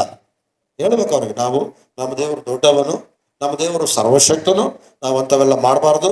ನಾವು ಪ್ರಾರ್ಥನೆ ಮಾಡಿದ್ರೆ ಸಾಕು. ಆತನ ಮಗನಾದ ಯೇಸುವಿನ ರಕ್ತವು ಸಕಲ ಪಾಪಗಳನ್ನು ನಿವಾರಣೆ ಮಾಡಿ ನಮ್ಮನ್ನ ಶುದ್ಧಿ ಮಾಡ್ತದಂತ 1:7 ಯೋಹಾನನು. ಆಮೇಲೆ ಎಲ್ಲಿ ವಿರೋಧ ಇದೆಯೋ, ಎಲ್ಲಿ ನಿನಗೆ ಮೋಸ ಇದೆಯೋ, ಎಲ್ಲಿ ನಿನಗೆ ಆಸ್ತಿಗೆ ಅಡ್ಡಿ ಬರ್ತಾರೋ, ಎಲ್ಲಿ ನಿನ್ನ ಮಕ್ಕಳಿಗೆ ಅಡ್ಡಿ ಬರ್ತಾರೋ, ಅಲ್ಲಿ ಅಲ್ಲೇ ನೀನು ದೇವರ ಶಕ್ತಿಯನ್ನು ಹೊಂದ್ಕೊಳ್ಬೇಕು. ಅಲ್ಲೇ ನೀನು ದೇವರ ಒಂದು ಬೆಳಕನ್ನು ಹೊಂದ್ಕೊಳ್ಬೇಕು. ನೀನು ಅಲ್ಲೇ ದೇವರ ಗುಣವನ್ನ ನೀನು ತೋರಿಸ್ಬೇಕು. ಆಮೇಲೆ ನಿನಗೆ ವಿರೋಧವಾಗಿ ಎದ್ದೇಳುವ ಯಾವ ಆಯುಧ ನಿನ್ನನ್ನು ಜಯಿಸಲು ಎಂಬುದಾಗಿ ದೇವರು ವಾಗ್ದಾನ ಮಾಡಿದ್ದಾನೆ. ಈ ದೇವಜನರೇ, ನಾವಿನ್ನು ಕತ್ತಲಾಗಿ ಬದುಕಬಾರದು. ಬಹಳಷ್ಟು ಜನ ಚರ್ಚಿಗೆ ಬರ್ತಿರ್ತಾರೆ, ಸರಿಯಾದ ಒಂದು ಪ್ರಕಾಶವಾದ ಜ್ಞಾನ ಇರೋದಿಲ್ಲ, ಇನ್ನು ಕತ್ತಲಾಗಿ ಇರ್ತಾರೆ. ಹೆಂಗಿರ್ತಾರೆ? ಇನ್ನೂ ಕತ್ತಲಾಗಿರ್ತಾರೆ. ಸೋಮಾರಿತನ, ಪಾಪದ ಜೀವಿತ, ದುರ್ಬುದ್ಧಿ, ದುರ್ಜ್ಞಾನ, ಅಸೂಯೆ, ಬಡತನ ಎಲ್ಲ ಒಂದು ಸೇರಲಾರದ ಜೀವಿತ, ಒಗ್ಗಟ್ಟಿಲ್ಲದಲೆ, ಐಕ್ಯತೆಯಿಂದಲೇ, ಪ್ರೀತಿಯಿಂದಲೇ, ದೇವರ ಜ್ಞಾನದಲ್ಲಿ ನಡೆಯದೆ ಸ್ವಭಾವನೇ ಚೇಂಜ್ ಆಗಿರೋದು. ಕೆಲವರು ಹೇಳ್ತಾರೆ, ಏನಪ್ಪ ಚರ್ಚೆಗೆ ಹೋದಾಳ, ಏನೇನು ಚೇಂಜ್ ಆಗಿಲ್ಲ. ಏನಂತಾರ ಹೇಳ್ರಿ? ಏನಂತಾರ? ಏನಪ್ಪ ಚರ್ಚೆಗೆ ಹೋದಾಳ, ಏನೇನು ಚೇಂಜ್ ಆಗಿಲ್ಲಪ್ಪ. ಮಾತು ಸರಿಗಿಲ್ಲ, ನಾಲಿಗೆ ಸರಿಗಿಲ್ಲ, ಮನೇಲಿ ನೋಡಿದ್ರೆ ಭೇದ. ಮೊದಲ ನಮಗೆ ಕೆಲವರು ಹೇಳ್ತಿದ್ರು, ಅಡುಗೆ ಮಾಡಿದ್ರೆ ಒಳಗಾಕಿ ಬೀಗ ಕೊಡೋದು, ಮಗಳಿಗೆ ಒಂದು ಮಾಡೋದು, ಸೊಸೆಗೆ ಒಂದು ಮಾಡೋದು. ಸೊಸೆ ಆಗ್ತದೆ ಎಲ್ಲತ್ತಾರೆ ನಂತರ ನೀನೇ ಕತ್ತು ತೋರಿಸಿದ್ರೆ ಅವ್ರು ಯಾವ ಥರ ಬೆಳಿಗ್ಗೆ ಬರ್ತಾರೆ, ಯಾವ ಸಾಯಪ್ಪ ಇವಾಗ ಏನಂತಾಳ, ಯಾವ ಸತ್ತೋತ್ರ ಪ್ರಿಯಮ್ಮ, ಇಷ್ಟು ಭೇದ ಮಾತಾಡ್ತಾರ. ಹಾಗಾಗಿ ದೇವರೇ, ನಮ್ಮ ಸ್ವಭಾವಗಳಲ್ಲಿ ಒಂದು ಬೆಳಕು ಕಾಣಬೇಕು, ನಮ್ಮ ನಡೆನುಡಿಗಳಲ್ಲಿ ಒಂದು ಬೆಳಕು ಕಾಣಬೇಕು. ನಾವು ಪವಿತ್ರಾತ್ಮ ಶಕ್ತರಾಗಿ, ದೇವರ ಅಭಿಷಕ್ತರಾಗಿ ದೇವರು ನಮ್ಮನ್ನು ಆರಿಸ್ಕೊಂಡಿದ್ದಾರೆ. ಆಮೇಲೆ ನಾವೆಲ್ಲೋ ಬಿದ್ದರಕ್ಕೆ ನಮ್ಮನ್ನು ದೇವರು ಆರಿಸ್ಕೊಂಡಿಲ್ಲ. ದೇವರಿಗಾಗಿ ನೀನು ಎದ್ದು ನಿಲ್ಲಬೇಕು. ಸೈತಾನನ ಕಟ್ಟುಗಳನ್ನು ನೀನು ಮುರಿಬೇಕು. ಸರಿ ಇಲ್ಲದವರ ಮುಂದೆ ನೀನು ಬೆಳಕಾಗಿ ಕಾಣಬೇಕು, ಪ್ರಕಾಶಿಸ್ಬೇಕು. ಆಮೇಲೆ ನಿನಗೆ ಊಟ ಕಡಿಮೆ ಆದಷ್ಟು ಇನ್ನೊಬ್ಬರಿಗೆ ಕೊಟ್ಟು ತೊಂದರೆ ಇಲ್ಲ, ನಾವೇನು ಸಾಯದೆ. ಅರ್ಥ ಆಯ್ತಾ? ಎಲ್ಲದರಲ್ಲಿ ಬರೀ ಊಟ ಮಾತ್ರ ಕೊಟ್ಟು ಬುದ್ಧಿ ಸರಿಯಿಲ್ಲ ಅಂತಲ್ಲ, ಪ್ರತಿಯೊಂದನ್ನು ಹೆಚ್ಚಿಸುವಂತ ಜ್ಞಾನ ನಮಗೆ ಪವಿತ್ರ ಆತ್ಮ ಕೊಟ್ಟಿದ್ದಾರೆ. ಹೀಗಾಗಿ ಬುದ್ಧಿಹೀನರಾಗಿ ನಡೆಯದೆ ಬುದ್ಧಿವಂತರಾಗಿ ನಡಿಬೇಕೆಂದು ಅವನು ಎಫೆಸ ಪತ್ರಿಕೆ 5ನೇ ಅಧ್ಯಾಯದಲ್ಲಿ ಹೇಳ್ತಾನೆ. ಬುದ್ಧಿಹೀನತೆ ಅಂದ್ರೆ ಗೊತ್ತಾ? ತಿಳುವಳಿಕೆ ಇಲ್ಲದ ಆಲೋಚನೆ ಮಾಡೋದು. ಬುದ್ಧಿಹೀನತೆ ಅಂದ್ರೆ ಗೊತ್ತಾ? ತಿಳುವಳಿಕೆ ಇಲ್ಲದ ಆಲೋಚನೆ ಮಾಡೋದು. ಇವಾಗ ಗಮನಿಸ್ರಿ, ಯವನಸ್ಥರಿದ್ದಾರೆ ಅನ್ಕೊಂಡ್ರೆ ಅನೇಕರು. ಇವಾಗ ಅನೇಕ ಯವನಸ್ಥರಿರುವಾಗ ಇವಾಗ ವಿದ್ಯಾಭ್ಯಾಸ ಮಾಡ್ತಾ ಇರ್ತಾರೆ. ಬುದ್ಧಿವಂತರಾಗಿ ಬದುಕಬೇಕಾ, ಬುದ್ಧಿಹೀನರಾಗಿ ಬದುಕಬೇಕಾ? ಹೇಳ್ರಿ. ಬುದ್ಧಿವಂತರಾಗಿ ಬದುಕಬೇಕು. ಜ್ಞಾನವಂತ ತನ್ನ ಮನೆ ಕಟ್ಕೊಳ್ತಾಳೆ, ಜ್ಞಾನಹೀನಳು ತನ್ನ ಮನೆ ಮುಡ್ಕೊಳ್ತಾಳೆ. ಅಂದ್ರೆ ಈಗ ಓದುವಂತ ವಯಸ್ಸು, ಈಗ PUC ಡಿಗ್ರಿ ಇಲ್ಲ B.Ed ಮಾಡ್ತಿರ್ತಾರೆ. ಆ ದೇವರು ಅವ್ರಿಗೆ ಏನು ತಲಾಂತು ಕೊಟ್ಟನೋ ಅದರಲ್ಲಿ ಹೋಗ್ಬೇಕಾ, ಇಲ್ಲ ಕೆಟ್ಟ ಆಲೋಚನೆಯಲ್ಲಿ ಹೋಗ್ಬೇಕಾ? ವಿದ್ಯಾಭ್ಯಾಸದ ಮಾರ್ಗದಲ್ಲಿ ಹೋಗಿ ಅವರು ಜಯಶಾಲಿಗಳಾಗ್ಬೇಕಾ, ಇಲ್ಲ ಪಾಪದ ಆಲೋಚನೆ ಇಟ್ಕೊಂಡು ಅವರು ಲೋಕದ ಕಡೆಗೆ ಬಿದ್ದೋಗ್ಬೇಕಾ? ಅವ್ರು ಹಿಡಿದಿರುವಂತ ಕಾರ್ಯನ ಜಯಗೊಳಿಸಕ್ಕಾಗಲ್ಲ. ದೇವರು ಪ್ರತಿಯೊಬ್ಬರನ್ನು ಸೃಷ್ಟಿಸಿದ ಮೇಲೆ ಅವ್ರ ಜೀವನದಲ್ಲಿ ಏನು ಒಳ್ಳೇದು ಮಾಡಬೇಕು ಅದು ಖಂಡಿತ ದೇವರು ಇಟ್ಟಿರ್ತಾರೆ. ಅಲ್ಲಿವರೆಗೆ ನಾವು ಒಳ್ಳೆಯ ಒಂದು ಮಾರ್ಗದಲ್ಲಿ ಹೋಗ್ತಾ ಇರಬೇಕು. ಅರ್ಥ ಇಲ್ಲ. ಒಂದು ವೇಳೆ ವೈಯಕ್ತಿಕವಾಗಿ ಏನಾದರೂ ಬಲಹೀನರಾಗಿ ಓದುವುದನ್ನ ಮನಸ್ಸು ತೆಗೆದುಹಾಕಿ ಪಾಪದ ಆಲೋಚನೆಗಳು ಮಾಡಿದ್ರೆ ನಿನ್ನ ಗುರಿ ಏನು ಮಾಡ್ತೀಯ? ಕೊಟ್ಟಕ್ಕಾಗುತ್ತಾ? ಇಲ್ಲ. ಹಾಗಾಗಿ ನೀವು ಜನರೇ, ಬುದ್ಧಿಹೀನವಾದ ಕೆಲಸಗಳು ಮಾಡದೆ, ಮರ್ಯಾದೆನ ಕಳ್ಕೊಳ್ಳುವಂತ ಕೆಲಸಗಳು ಮಾಡದೆ, ದೇವರಿಗಾಗಿ ಎದ್ದು ಬೆರಗಿದ್ರೆ, ನೀನು ದೇವರಿಗಾಗಿ ಪ್ರಕಾಶಿಸಿದ್ರೆ, ನೀನು ದೇವರಿಗಾಗಿ ಒಳ್ಳೆಯ ಮಗಳಾದ್ರೆ, ನೀನು ಒಳ್ಳೆಯ ನಡೆ, ಒಳ್ಳೆಯ ನುಡಿ, ಒಳ್ಳೆಯ ಮಾತು, ಒಳ್ಳೆಯ ಸ್ವಭಾವ ನಿನಗಿದ್ರೆ ಒಂದು ದಿನ ಬರುತ್ತೆ ಉತ್ತಮವಾಗಿ ದೇವರು ನಿನ್ನ ಆಶೀರ್ವದಿಸ್ತಾನೆ. ಆಮೇಲೆ ಅದು ಮಾತ್ರವಲ್ಲ, ದೇವರಿಗೆ ಮಹಿಮೆ ಆಗುತ್ತೆ ನಿನ್ನಿಂದ ದೇವರಿಗೆ ಮಹಿಮೆ ಆಗುತ್ತೆ. ದೇವರ ಮರ್ಯಾದೆ ನಾವು ಕಳಿಬಾರದು, ದೇವರಿಗೆ ಮಹಿಮೆಕರವಾಗಿ ನಾವು ಜೀವಿಸಬೇಕು. ಹಾಗಾಗಿ ಪ್ರತಿಯೊಬ್ಬ ಯವನಸ್ಥರು ನೀವು ಪ್ರಾರ್ಥಿಸಬೇಕು, ಸ್ವಾಮಿ ನೀವು ಕೊಟ್ಟಂತ ಈ ಗುರಿನ ನಾನು ಸಾಧಿಸಬೇಕು, ಒಳ್ಳೆಯ ವಿದ್ಯಾಭ್ಯಾಸ ಮಾಡಬೇಕು, ನಾನು ಭವಿಷ್ಯತ್ತು ನಿಲ್ಲಿಸ್ಕೊಳ್ಬೇಕು, ನಾನು ಒಂದು ಒಳ್ಳೆ ಸೇವೆ ಮಾಡಬೇಕು, ಅಥವಾ ನನ್ನ ತಂದೆ ತಾಯಿಗಳಿಂದ ಒಂದು ಒಳ್ಳೆ ಆಶೀರ್ವಾದಕರವಾಗಿರಬೇಕು, ನಾನು ನಿನ್ನ ಮೆಚ್ಚಿಸ್ಬೇಕು ಸ್ವಾಮಿ, ನಾನು ನಿನಗಾಗಿ ಪರಿಶುದ್ಧ ಮಗನಾಗಿ ಮಗಳಾಗಿ ಈ ಲೋಕದಲ್ಲಿ ಮಾಡಬೇಕು ಸ್ವಾಮಿ ಅಂತ ನಾವು ದೇವರ ಪಾದಗಳಿಗೆ ಅಡ್ಡ ಬಿದ್ದು ಯಥಾರ್ಥವಾಗಿ ನಾವು ಪ್ರಾರ್ಥಿಸ್ಬೇಕು. ಬೇರೆ ಏನು ಆಲೋಚನೆ ಮಾಡಬಾರ್ದು. ನಿನ್ನ ಕಣ್ಣಿಗೆ ಯಾವ ಹುಡುಗನ್ನ ಕಾಡ್ಲಿ, ಯಾವ ಹುಡುಗಿಯನ್ನ ಕಾಡ್ಲಿ, ಯಾವುದು ತೆರೆ ಕೆಡಿಸಬಾರದು. ಕರ್ತನ ಚಿತ್ತ ನೆರವೇರುವ ತನಕ ನಿನ್ನ ಗುರಿಯನ್ನು ನೀನು ಮಾಡಲೇಬೇಕು. ಆಮೇಲೆ ಎಷ್ಟೋ ಜನ ನಮ್ಮ ಕ್ರೈಸ್ತತ್ವಕ್ಕೆ ಯವನಸ್ಥರು ಅಡ್ಡಿ ಮಾಡ್ತಾರೆ. ಎಷ್ಟೋ ಜನ ನಮ್ಮ ಕ್ರೈಸ್ತತ್ವಕ್ಕೆ ಒಂದು ಕೆಲಸಕ್ಕೆ ಬಾರದ ದುಡ್ಡಿ ಅಡ್ಡಿ ಮಾಡ್ತಾ ಇದ್ದಾರೆ. ಎಷ್ಟೋ ಜನ ನಮ್ಮ ಕ್ರೈಸ್ತತ್ವಕ್ಕೆ ಸರಿಯಾದ ನಡತೆಯನ್ನು ಅಡ್ಡಿ ಮಾಡ್ತಿದ್ದಾರೆ. ಹಂಗಾಗದಂತೆ ಸತ್ಯ ಬೋಧನೆಯಿಂದ ನಾವು ಹುಟ್ಟಬೇಕೆಂದು ದೇವರು ಹೇಳ್ತಾರೆ. ಆಮೇಲೆ ಎದ್ದು ಪ್ರಕಾಶಿಸೋದ್ರ ಅರ್ಥ ಏನು? ಇವತ್ತು ನಾವು ಲೈಟ್ ಹಾಕಿ ತಿರುಗಾಡೋದಲ್ಲ, ಬ್ಯಾಟ್ರಿ ಹಾಕಿ ತಿರುಗಾಡೋದಲ್ಲ, ನಿನ್ನ ಗುಣಗಳು ಜನಗಳಿಗೆ ಕಾಣಬೇಕು. ಹಾಗಾಗಿ ಇವತ್ತು ಸರ್ವಶಕ್ತನಾಗಿರುವ ದೇವರು ಕಾರ್ಗತ್ತಲಿನಿಂದ ನಮ್ಮನ್ನು ಬಿಡಿಸೋದಕ್ಕಾಗಿ ಆತನು 2025 ವರ್ಷಗಳಿಂದ ಈ ಭೂಮಿಗೆ ಬಂದಿದ್ದಾನೆ. ಹಾಗಾಗಿ ಆತನಲ್ಲಿ ಯಾರು ನೆಲೆಗೊಂಡಿರ್ತಾರೋ ಅವ್ರು ಕತ್ತಲಲ್ಲಿ ಇರೋದಿಲ್ಲ ಅಂತ ಹೇಳ್ತಾನೆ. ಆತನಲ್ಲಿ ನೆಲೆಗೊಂಡಿಲ್ಲ ಅಂದ್ರೆ ಎಲ್ಲೋ ದಾರಿ ತಪ್ತಾ ಇದೆಯಾ, ಎಲ್ಲೋ ಒಂದು ಕಡೆ ನೀನು ಬಿದ್ದೋಗ್ತದೆ, ಎಲ್ಲೋ ಒಂದು ಕಡೆ ನ್ಯಾಯ ತಪ್ತಾ ಇದೆಯಾ, ಎಲ್ಲೋ ಒಂದು ಕಡೆ ನೀನು ಲೋಕದಿಂದ ಹೋಗ್ತಾ ಇದೆಯಾ, ಎಲ್ಲೋ ಒಂದು ಕಡೆ ನಿನ್ನ ದಾರಿ ಕೆಟ್ಟೋಗ್ತಾ ಇದೆ. ಕ್ರಿಸ್ತನು ಇಲ್ಲ ಅಂದ್ರೆ ನಾವು ಏನು ಮಾಡೋಕ್ಕಾಗೋದಿಲ್ಲ, ಅದು ಕಡದಾಕಲ್ಪಟ್ಟ ಕೊಂಬೆಗಳ. ಹಾಗಾಗಿ ಏನು ಜನರೇ, ನೀವು ಕೆಳಗಡೆ ಹೋದ್ರೆ ಏಸಾಯ 60 ಅಧ್ಯಾಯ ಕೆಳಗಡೆ ಓದಿದ್ರೆ ನಿಮಗೆ ನಿನ್ನ ಮಕ್ಕಳು ಅಭಿವೃದ್ಧಿ ಆಗ್ತಾರೆ, ನಿನ್ನ ದುಡಿಮೆಗಳು ಅಭಿವೃದ್ಧಿ ಆಗ್ತವೆ, ನಿನ್ನ ವಿರೋಧಿಗಳು ನಿನ್ನ ಬಳಿ ಬರ್ತಾರೆ, ನಿನ್ನ ತಲೆ ಎತ್ತಲು ಪಡ್ತದೆ, ನಿನಗೆ ಐಶ್ವರ್ಯ ಬರುತ್ತೆ, ನಿನ್ನ ದುಡಿಮೆ ನಿನ್ನ ಕೈ ಸಿಗುತ್ತೆ, ಶತ್ರು ನಿನ್ನ ಮುಂದೆ ಮುರಿಯಲ್ಪಡ್ತಾನೆ, ನೀನು ಪ್ರಕಾಶಿಸಲ್ಪಡ್ತೀಯಾ, ನಿನ್ನ ಹೆಣ್ಮಕ್ಳು ಗಂಡ್ಮಕ್ಳು ನಿನ್ನ ಮಕ್ಕಳಲ್ಲಿ ಬರ್ತಾರೆ, ನಿನ್ನ ಊಟ ಮಾಡುವಂತ ಊಟ ಆಶೀರ್ವಾದ ಆಗುತ್ತೆ. ಅನೇಕ ವಾಗ್ದಾನಗಳಿದೆ ಕೆಳಗಡೆ. ಆಮೇಲೆ ಕೆಳಗಡೆ ಅನೇಕ ವಾಗ್ದಾನಗಳಿದ್ದಾವೆ. ಆ ವಾಗ್ದಾನಗಳೆಲ್ಲ ನನಗೂ ನಿಮಗೆ ಬರ್ಬೇಕಂದ್ರೆ ನಾವು ದೇವರಿಗಾಗಿ ಅಂತ ಪ್ರಕಾಶಿಸ್ತೇವೆ. ಇಲ್ಲಾಂದ್ರೆ ನಾವೆಲ್ಲ ಒಂದು ಕಡೆ ಪಾಪ ಇಟ್ಕೊಂಡು, ಸೋಮರಿತನ ಇಟ್ಕೊಂಡು, ಬಲಹೀನರಾಗಿ, ಅವಿವೇಕಿಗಳಾಗಿ, ಅಜ್ಞಾನಿಗಳಾಗಿ, ನಮಗೆ ಮನಸ್ಸು ಎದ್ದು ಬರ್ತದಂಗೆ ಜೀವನ ಮಾಡಕ್ ಹೋದ್ರೆ ದೇವರನ್ನು ನಾವು ಮೆಚ್ಚಿಸುವವರಲ್ಲ. ಈ ವಾಕ್ಯ ಕೇಳಿದಂತ ದೇವರ ಮಗಳೇ, ಈ ವಾಕ್ಯ ಕೇಳಿದಂತ ದೇವರ ಮಗನೇ, ಈ ಮಧ್ಯಾಹ್ನ ಕಾಲ ಸಮಯದಲ್ಲಿ ನಾವು ಇಸ್ರಾಯೇಲ್ 59ನೇ ಅಧ್ಯಾಯದ ಪ್ರಕಾರ ನಡೆದಂತೆ ಇನ್ನು ಅಂಗಾಲಿನವರೆಗೆ ಚಿಂತೆಗಳು, ಬಾಧೆಗಳು, ಪೆಟ್ಟುಗಳು, ಪಾಪದ ಗರ್ಭ ನಮಗೆ ಬೇಡ. ಪಾಪದ ಗರ್ಭ ಅಂದ್ರೆ ಅವೇನೇನು ಅನ್ಯಾಯ ಮಾಡಿರ್ತೀವೋ, ಏನೇನು ಮೋಸ ಮಾಡಿರ್ತೀವೋ ಅದೆಲ್ಲ ತುಂಬಿಕೊಂಡು ಒಂದೇ ಸಾರಿ ನಾವು ಬಾಧೆ ಬಂದಾಗ ತಡೆಗೊಂಡು ನಮ್ಮ ಕೈಲಿ ಆಗುತ್ತಾ? ಆಗಲ್ಲ. ಅದರ ಅರ್ಥ ಏನು? ಎಲ್ಲ ದುರಾಲೋಚನೆ, ಎಲ್ಲ ಕೆಟ್ಟ ಆಲೋಚನೆ, ಎಲ್ಲ ನೀಚತನ, ಎಲ್ಲ ಮೋಸ, ಎಲ್ಲ ಸುಳ್ಳು, ಎಲ್ಲ ವಂಚನೆ, ಎಲ್ಲ ಅಕ್ರಮ ಜೀವಿತ ತೆಗೆದುಹಾಕಿ ದೇವರಿಗಾಗಿ ಎದ್ದು ಪರಿಶುದ್ಧ ಮಕ್ಕಳಾಗಿ, ಪ್ರಾರ್ಥನೆ ಮಾಡೋ ಮಕ್ಕಳಾಗಿ, ಸತ್ಯವೇದ ಓದುವಂತ ಮಕ್ಕಳಾಗಿ ನಾವು ದೇವರಿಗಾಗಿ ನಿಂತರೆ ಅಲ್ಲಿ ಕತ್ತಲಿದ್ರು ಕೂಡ ಅಲ್ಲೇ ದೇವರು ತಲೆ ಎತ್ತುವಂತೆ ಮಾಡ್ತಾರೆ. ಐಗುಪ್ತ ದೇಶದಲ್ಲಿ ಕತ್ತಲಿತ್ತು, ದೇವರು ಅಲ್ಲೇ ತಲೆ ಎತ್ತುವಂತೆ ಘೋಷಣೆ ಮಾಡಿದ್ದಾರೆ. ಮತ್ತೆ ಐಗುಪ್ತ ದೇಶದಲ್ಲಿ ಯೇಸಪ್ಪ ಇದ್ದಾಗ ಅಲ್ಲೇ ದೇವರು ಏನ್ ಮಾಡ್ತಾರೆ? ಯೇಸಪ್ಪನ ಎದ್ದೇಳಿಸ್ತಾನೆ. ಬೆಬೆಲೋನ್ ದೇಶದಲ್ಲಿ ಶತ್ರುತ್ವ ಇತ್ತು, ಅಲ್ಲೇ ದೇವರು ದಾನಿಯೇಲನನ್ನು ಎದ್ದೇಳಿಸ್ತಾನೆ. ಆಮೇಲೆ ಶತ್ರುಗಳು ಅವ್ರಿಗೆ ಊಟ ಕೊಟ್ಟರು, ಸಿಂಹಾಸನ ಕೊಟ್ಟರು, ಅಧಿಕಾರ ಕೊಟ್ಟರು. ಯಾಕೆ ಗೊತ್ತಾ? ದೇವರ ಮೇಲೆ ಮೊರೆ ಇಡುವವರನ್ನ, ದೇವರ ಪಾದಗಳಿಗೆ ಅಡ್ಡ ಬೀಳುವವರನ್ನ ಯಾವತ್ತೂ ದೇವರು ಇನ್ನವಾಗಿ ನೋಡೋದಿಲ್ಲ. ಆಮೇಲೆ ಅದಕ್ಕೆ ಇವತ್ತು ನೀನು ಕೇಳಿದ್ದು ಒಂದು ಅರ್ಧ ಗಂಟೆ ವಾಕ್ಯ ಅಥವಾ 1 ಗಂಟೆ, ನೀನು ಮನೆಗೆ ಹೋದ್ಮೇಲೆ ಆತನ ಪ್ರೀತಿಯನ್ನು ಸವಿದು ನೋಡು. ಪ್ರತಿ ಸಾಯಂಕಾಲ ನೀನು ಪ್ರಾರ್ಥಿಸು, ಪ್ರತಿ ಮುಂಜಾನೆ ನೀನು ಪ್ರಾರ್ಥಿಸು, ಮನೆಗಿದ್ರೆ ಮಧ್ಯಾಹ್ನ ಪ್ರಾರ್ಥಿಸು, ಉಪವಾಸ ಪ್ರಾರ್ಥನೆಯಲ್ಲಿ ಭಾಗವಹಿಸು, ದೇಶಕ್ಕಾಗಿ ಪ್ರಾರ್ಥಿಸು, ಪ್ರಜೆಗಳಿಗಾಗಿ ಪ್ರಾರ್ಥಿಸು, ಸೇವಕರಿಗಾಗಿ ಪ್ರಾರ್ಥಿಸು, ಪರಿಶುದ್ಧ ಜೀವಿತನ ದೇವರಿಗಾಗಿ ಕಟ್ಟು. ಎಲ್ಲ ಸೈತಾನನ ಆಲೋಚನೆಗಳನ್ನ ತೆಗೆದುಹಾಕು. ಆಮೇಲೆ ಹಲ್ಲೆಲೂಯಾ. ಹಾಗಾಗಿ ಈ ಮಧ್ಯಾಹ್ನ ಕಾಲ ಸಮಯದಲ್ಲಿ ಇಲ್ಲಿ ಕೂತ್ಕೊಂಡಿರುವಂತ ನೀವೆಲ್ಲರೂ ಕೂಡ ದೇವರಿಗಾಗಿ ಒಂದು ಒಳ್ಳೆ ವೈರಾಗ್ಯದ ಮಕ್ಕಳಾಗಬೇಕು, ಪ್ರಕಾಶಿಸುವಂತ ಮಕ್ಕಳಾಗಬೇಕು. ಇಷ್ಟು ಜನ ಸಾಕು. ನೀವು ಬಲವಾಗಿ ಪ್ರಾರ್ಥಿಸಿದ್ರೆ, ಬಲವಾಗಿ ಪರಿಶುದ್ಧತೆಯನ್ನು ಕಾಪಾಡಿಕೊಂಡ್ರೆ, ಆಸಕ್ತಿಯನ್ನು ಕಾಪಾಡಿಕೊಂಡ್ರೆ, ಸೋಮರಿತನ ಮುರಿದು ಹಾಕಿದ್ರೆ, ದೇವರಿಗಾಗಿ ಎದ್ದು ಕೆಲಸ ಮಾಡಿದ್ರೆ ಇಷ್ಟು ಜನದಿಂದ 1000 ಜನ ಗೆಲ್ಬಹುದು. ಆಮೇಲೆ ಹಲ್ಲೆಲೂಯಾ. ಬಹಳ ಜನ ನೋಡ್ರಿ, ಆಸಕ್ತಿ ಇಲ್ಲ, ಸರಿಯಾದ ಒಂದು ಪ್ರಾರ್ಥನೆ ಇಲ್ಲ, ಮುಂಜಾನೆ ಪ್ರಾರ್ಥನೆ ಇಲ್ಲ, ಬೈಬಲ್ ಓದೋ ಮನಸ್ಸಿಲ್ಲ, ಒಂದು ಉಪವಾಸ ಪ್ರಾರ್ಥನೆ ಇಲ್ಲ. ನೀನೇ ದೇವ್ರ ಮಗಳೇ ಇದು ಮಾಡಿದ್ರೆ ಬೇರೆ ಮಾಡ್ತಾರ. ನೀನೇ ಮುಂಜಾನೆ ಎದ್ದೇಳಲಿಲ್ಲ, ನೀನೇ ಮೊಣಕಾಲು ಹಾಕಲಿಲ್ಲ, ನೀನೇ ಉಪವಾಸ ಪ್ರಾರ್ಥನೆ ಮಾಡಲಿಲ್ಲ, ನೀನೇ ಬೈಬಲ್ ಓದಲಿಲ್ಲ, ನೀನೇ ಪರಿಶುದ್ಧವಾಗಿಲ್ಲ ಅಂದ್ರೆ ನಾವು ದೇವ್ರ ರಾಜ್ಯ ಹೆಂಗ್ ಕಾಣಕ್ಕಾಗುತ್ತೆ? ಆಗುತ್ತಾ? ಆಗಲ್ಲ. ದೇವರೇ, ನಾನು ಬಂದು ನಿಮ್ಮನ್ನು ಪರೀಕ್ಷೆ ಮಾಡೋಕೆ ಆಗಲ್ಲ. ನಿಮ್ಮ ವೈಯಕ್ತಿಕವಾಗಿ ಕರ್ತನಿಗೂ ನಿಮಗೂ ಒಡಂಬಡಿಕೆ ಇರಬೇಕು, ಕರ್ತನಿಗೂ ನಿಮಗೆ ಸಂಬಂಧ ಇರಬೇಕು.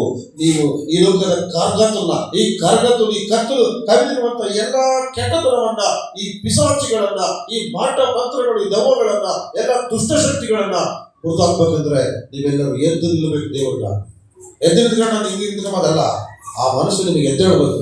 ನಾನು ಪ್ರಾರ್ಥಿಸಬೇಕು, ನಾನು ಹಾಡಾಡಬೇಕು, ವಾಕ್ಯ ಓದಬೇಕು, ನಾನು ಪರಿಶುದ್ಧವಾಗಿರ್ಬೇಕು, ಕೆಟ್ಟವರ ಸಮಸ್ಯೆ ಹೋಗಬಾರ್ದು, ದುಷ್ಟ ಜಾಗಕ್ಕೆ ನಾನು ಹೋಗಬಾರ್ದು, ನಾನು ಒಳ್ಳೆಯ ಒಂದು ದೇವರಿಗೆ ಹಂತವಾಗಿ ನಾನು ಬೆಳಿಬೇಕಿರುವಂತ ಮನಸ್ಸು ನಮಗೆ ಬರಬೇಕು. ಆಮೇಲೆ ಹಲ್ಲೆಲೂಯಾ. ಯಾವಾಗಲೂ ಮನೆಯಲ್ಲಿ ವಾಗ್ವಾದಗಳು, ಅದು ಇದು ಸಮಸ್ಯೆ, ಅದೇ ನಾವು ಬದುಕಬಾರ್ದು. ಒಬ್ಬರಿಗೊಬ್ಬರು ಮಾತು ಕೇಳಿಕೊಂಡು ಒಬ್ಬರಿಗೊಬ್ಬರನ್ನ ಗೌರವಿಸಿ ನಮ್ಮ ಕುಟುಂಬಗಳನ್ನ ಕರ್ತವ್ಯವಾಗಿ ನಾವು ಎದುರಿಸಬೇಕು. ದೇವ ಜನರೇ, ಯಾರೋ ಒಬ್ಬರಿಂದ ಸಮಸ್ಯೆ ಬಂತಂದ್ರೆ ನೀನು ಬುದ್ಧಿವಂತಿಯಾಗಿ, ಜ್ಞಾನವಂತಿಯಾಗಿ, ತಾಳ್ಮೆಯಿಂದಲೂ ಪ್ರಾರ್ಥನೆಯಿಂದಲೂ ನಾವು ಏನ್ ಮಾಡ್ಬೇಕಂತ ಕಾಪಾಡ್ಕೋಬೇಕು. ನಾವು ಕತ್ತಲಾಗಿರಬಾರ್ದು, ಬೆಳಕಾಗಿರ್ಬೇಕು. ಆಮೇಲೆ ಹೆಂಗಿರ್ಬೇಕಮ್ಮ? ಕತ್ತಲಾಗಿರಬಾರ್ದು, ನಾವು ಬೆಳಕಾಗಿರ್ಬೇಕು. ನಮ್ಮ ಕರ್ತನು ದೊಡ್ಡವನಾಗಿದ್ದ. ಈ ಮಧ್ಯಾಹ್ನ ಕಾಲ ಸಮಯದಲ್ಲಿ ಹೇಳ್ಬೇಕಂದ್ರೆ ಬೇಕಾದಷ್ಟಿದೆ. ಹಾಗಾಗಿ ಹೇಳು ಪ್ರಕಾಶ್, ಎದ್ದೇಳು, ಅದೇ ಬೇಡ. ನನ್ಗೆ ಇಷ್ಟೇ ಒಬ್ಬಟ್ಟಿಗಳು, ನನ್ನ ಕೈಲಾಗೋದಿಲ್ಲ, ನನಗೆ ದುಡಿಮೆ ಇಲ್ಲ, ನನ್ನ ಗಂಡ ಇಲ್ಲ, ಮಕ್ಕಳಿಲ್ಲ, ಅಥವಾ ಗಂಡಿದ್ರು ಪ್ರಯೋಜನ ಇಲ್ಲ, ಅಥವಾ ಮಕ್ಕಳಿದ್ರು ಹಂಗಂದ್ಕೊಬೇಡ್ರಿ. ಮೊಣಕಾಲು ಹಾಕ್ರಿ, ಸ್ತುತಿ ಮಾಡ್ರಿ, ಸ್ತೋತ್ರ ಮಾಡ್ರಿ, ಆರಾಧನೆ ಮಾಡ್ರಿ, ಕೊಟ್ಟಾಡ್ರಿ, ಅವ್ರ ದೇವ್ರು ಸರಿ ಮಾಡ್ತಾರೆ. ಎಷ್ಟೇ ನೋಡ್ತೀರಿ ಮಾತಾ? ಅವ್ರಿಗೆ ನೀವು ಹೇಳಿ ಸಾಕಾಗಿರ್ಬೋದೇನೋ ನಿಮಗೆ, ಅವ್ರಿಗೆ ಅವ್ರ ಹತ್ರ ಪಡ್ಕೊಂಡು ಸಾಕಾಗಿರ್ಬೋದೇನೋ. ಪ್ರಾರ್ಥನೆ ಮಾಡ್ರಿ, ದೇವ್ರು ಕೊಟ್ಟಾಡ್ರಿ, ಅವ್ರ ಹತ್ರ ಒಳ್ಳೆ ಆಲೋಚನೆಗಳನ್ನ ಕೊಡ್ರಿ. ಅವ್ರಿಗೆ ಮನಸ್ಸು ಬದಲು ಮಾಡ್ತದೆ ದೇವರು. ದೇವ್ರಿಗೆ ಅಸಾಧ್ಯವಾದದ್ದು ಯಾವುದೂ ಇಲ್ಲ. ಹಾಗಾಗಿ ಹೋರಾಟ ಇದೆ, ಶೋಧನೆಗಳಿದಾವೆ, ಸಮಸ್ಯೆಗಳಿದಾವೆ, ಪ್ರಪಂಚ ಸರಿ ಇಲ್ಲ, ಪಿಶಾಚಿ ಮಾಡಿದ್ರೆ ಕೆಟ್ಟದೆ. ಆದ್ರೆ ನಮ್ಮ ದೇವರು ದೊಡ್ಡವನಾಗಿದ್ದಾನಲ್ಲ, ಆತನ ಪಾದಗಳ ಗಡ್ಡ ಬಿದ್ದು ನಮ್ಮ ಬಯಕೆಗಳನ್ನ ಆತನ ಮುಂದೆ ಹಾಕೋಣ. ಯೆಹೋವನ ಸನ್ನಿಧಿಯಲ್ಲಿ ಬೇಡಿಕೊಳ್ಳುವವರಿಗೆ ಯಾವ ಬೇಡಿಕೆ ಕಡಿಮೆ ಇಲ್ಲ. ಯೆಹೋವನನ್ನು ಕೊಂಡಾಡುವವರಿಗೆ ದೇವರು ಹತ್ತಿರವಾಗಿದ್ದಾನೆ. ಹಾಗಾಗಿ ಎಲ್ಲ ಯುವಕರು, ಎಲ್ಲ ಯವನ ಸ್ತ್ರೀಯರು, ಪ್ರತಿಯೊಬ್ಬ ಕುಟುಂಬಸ್ಥರು ಕರ್ತನ ಪಾದಗಳ ಗಡ್ಡ ಬಿದ್ದು ಈ ವಾಕ್ಯದ ಪ್ರಕಾರ ಎದ್ದೇಳ್ರಿ. ಸೋಮಾರಿತನ ತೆಗೆದಾಕ್ರಿ, ಬಡ್ಡತನ ತೆಗೆದಾಕ್ರೆ, ಕೆಲವರು ಇಂಥ ಬಿಡಾದ್ರೆ ಬಿಡ್ಲೇ. ನಾವು ಕರ್ತನಿಗಾಗಿ ನಿಲ್ಲೋಣ. ನಿಮಗೆ ಮೃದುವಾಗಿರುವ ಯಾವುದೇ ಇರಲಿ, ಎಂಥದೇ ಇರಲಿ, ಕರ್ತನ ಮುಂದೆ ಅದು ದಾಟಕ್ಕಾಗೋದಿಲ್ಲ. ಆತನು ನಮ್ಮ ದೇವರು ಪರಾಕ್ರಮಿ ಆಗಿದ್ದಾನೆ. ಆಮೇಲೆ ಹಾಗಾಗಿ ಬಲವಾಗಿ ಇನ್ನೂ ಹೆಚ್ಚಾಗಿ ದೇವರಿಗೆ ಬೆಳೆಯೋದಕ್ಕೆ ಮನಸ್ಸು ಕೊಡ್ರಿ, ಹೆಚ್ಚಾಗಿ ಪರಿಶುದ್ಧವಾಗಿರೋದಕ್ಕೆ ಮನಸ್ಸು ಕೊಡ್ರಿ, ಹೆಚ್ಚಾಗಿ ವಾಕ್ಯ ಓದೋದಕ್ಕೆ ಮನಸ್ಸು ಕೊಡ್ರಿ, ಹೆಚ್ಚಾಗಿ ಪ್ರಾರ್ಥನೆ ಮಾಡೋದಕ್ಕೆ ಮನಸ್ಸು ಕೊಡ್ರಿ, ದೇವರ ಮಕ್ಕಳು ಒಬ್ಬರಿಗೊಬ್ಬರನ್ನ ಐಕ್ಯತೆಗಿರೋದಕ್ಕೆ ಮನಸ್ಸು ಕೊಡ್ರಿ, ಹೆಚ್ಚಾಗಿ ನೀವು ಕರ್ತನೆಯನ್ನು ಬೆಳೆಯೋದಕ್ಕೆ ಮನಸ್ಸು ಕೊಡ್ರಿ. ಅಜಾಗ್ರತೆ ತೆಗೆದಾಕೊಂಡು, ಅಜಾಗ್ರತೆ ಇದ್ರೆ ನಾವು ಬೆಳೆಯೋಕ್ಕಾಗಲ್ಲ. ಆಯ್ತಾ ನಾವೆಲ್ಲರೂ ಎದ್ದು ನಿಂತುಕೊಂಡು ಪ್ರಾರ್ಥನೆ ಮಾಡ್ತೀವಿ.